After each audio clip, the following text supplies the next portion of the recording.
Yeah, Mike, the tropical system not even close to us, and we're already dealing with flooding this afternoon. If you're on the North Shore in Washington Parish over into portions of northern Tangipahoa Parish, flash flood warnings continue.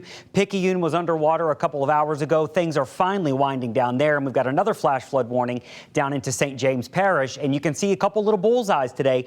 Some spots have already picked up nearly 8 inches of rainfall, and that main tropical event isn't coming until later tomorrow and into tomorrow night. So it's already started. You can see that long fetch of moisture along the northern Gulf. So we'll be watching out for flooding today. But here's that disturbance. It's currently just a disturbance, not organized, but some spin. It's sitting south of Corpus Christi, and it'll move out over the Gulf here by this evening. So at about 5, 6, 7 o'clock, I think our area of low pressure will be over the Gulf. Now, what I've done here is I've got the cone here, and I've got the future rain laid over top, because this is going to be one of those systems where the cone really doesn't tell you much of anything. It doesn't tell you the impacts that are coming.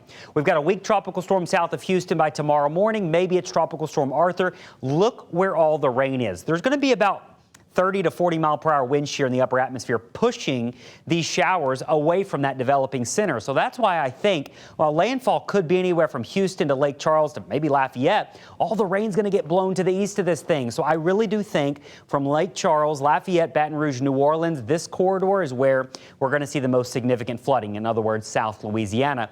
And some of our high resolution models are really honing in on Southeast Louisiana. I can't ignore this when a lot of our models are showing it. So that would really be worst case scenario. There are still some uncertainties on exactly where these heaviest bands are going to set up, but rain chances really ramping up Wednesday evening into late Wednesday night and early Thursday morning is when we could be in the thick of it here in Southeast Louisiana. When you look at some of these rainfall totals, they really are astonishing. Now, what we think is going to happen, there's going to be 10 to 15 inches somewhere in this zone from Lafayette to New Orleans. This specific model paints it over Southeast Louisiana, but it could be anywhere in that zone. Unfortunately, it's hard to tell exactly where those rain bands set up, but I do think some spots are going to see upwards of about a foot of rainfall Wednesday night into Thursday morning. And by the way, that's not one just little outliner model I'm showing you. Since yesterday, a lot of our models have shifted east. This was yesterday model painting the biggest rains in western Louisiana. Well, if you look at a lot of them today, they paint the biggest rains in south central and southeastern Louisiana. So again,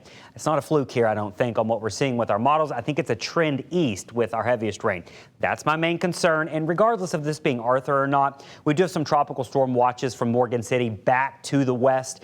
We will have some coastal flooding, some gustier winds here as we go into our Wednesday evening and Wednesday night, but we're not talking about big damaging winds. Rain is really truly going to be the biggest issue. But hey, it's going to be windy. Wednesday night, we're seeing wind gusts 30, 40, 45 miles an hour right there along the coast. Inland winds gusting 20 to 35 miles per hour. So we will likely have higher than normal seas by a couple of feet or so, and it'll be gusty. But the rain is the biggest problem here. And again, other than today, I think tomorrow evening into tomorrow night is when our flood threat will really start to go up. There's uncertainty. There's always uncertainty. We'll be keeping you updated very often. Chris will be in here this afternoon with his latest update, and he'll let you know what he's seeing. But that's what we're seeing right now.